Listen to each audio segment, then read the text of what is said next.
દર વર્ષે વોટ આપવા લેવા આવે છે, ચવાણાના પેકેટ લઈ લઈને અમને પ્રોત્સાહન આપીને બસ વોટ લઈ લે છે ખાલી. પ્રોત્સાહન માટે કોઈ આવતા પણ નહીં ચવાણાના પેકેટ લઈને. હું 25 વર્ષથી સીમા કોલોનીની અંદર રહું છું, પણ 25 વર્ષથી અમને કોઈ સુવિધા નથી. 15 વર્ષે તો અમારી સોસાયટીમાં અમને પાણી આપ્યું. એ કેટલા ઝઘડા કર્યા, કેટલી મિટિંગો કરી, કેટલા અમે દોડા કર્યા, ત્યારે અમારી સોસાયટીમાં પાણી આવ્યું. પછી આ ગટર માટે આટલા 20 વર્ષથી તો અમે કહીએ છીએ કે અમને ગટર લાઈન આપો, છતાં હમણાંથી તો સતત 2 વર્ષથી દોડા કર્યા છે ને, ત્યારે અમારી સોસાયટીમાં ગટર લાઈન આવે છે. એ અમે પૈસા ભર્યા છે, પણ તોય હજી અમને સુવિધા નહીં મળી એની ગટરની. તો અમારે તમને બધાને વોટ આપીને કરવાનું શું?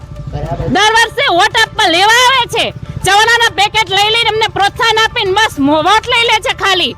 આ વખતે અમે કોઈને વોટ આપવા નથી જ્યાં સુધી અમને સુવિધા નહીં મળે સોસાયટીમાં. બાળકોને પ્રોબ્લેમ, રમે ક્યાં બાળકો આવા રસ્તામાં? પછી અમારે ગર્ભવતી મહિલાઓને અહીંથી બહાર લઈ જવી તો અમારે વિચાર કરવો પડે છે. તો અમારે રહેવાનું કઈ રીતે? બુઝુર્ગો બિચારા જેને પગના પ્રોબ્લેમ છે, એને સોસાયટીમાંથી ચાલીને બહાર નીકળવું હોય, રિક્ષા માટે તો નીકળવાનું કઈ રીતે? આવી અમને સુવિધા છે કોઈ જાતની સોસાયટીમાં? આ વખતે અમે કોઈને વોટ આપવાના નથી. 25 વર્ષથી અમે આ બધું સહન કરીએ છીએ. હવે અમને કોઈને વોટ આપવાના નથી. પ્રોત્સાહન માટે કોઈ આવતા પણ નહીં ચવાણાના પેકેટ લઈને. તમે ખાજો, તમારા પરિવારને ખવડાવજો. બાકી આ સોસાયટીમાં વોટ જોતું હોય ને તમને પેલા સુવિધા દેજો, પછી દાવજો વોટ આપો.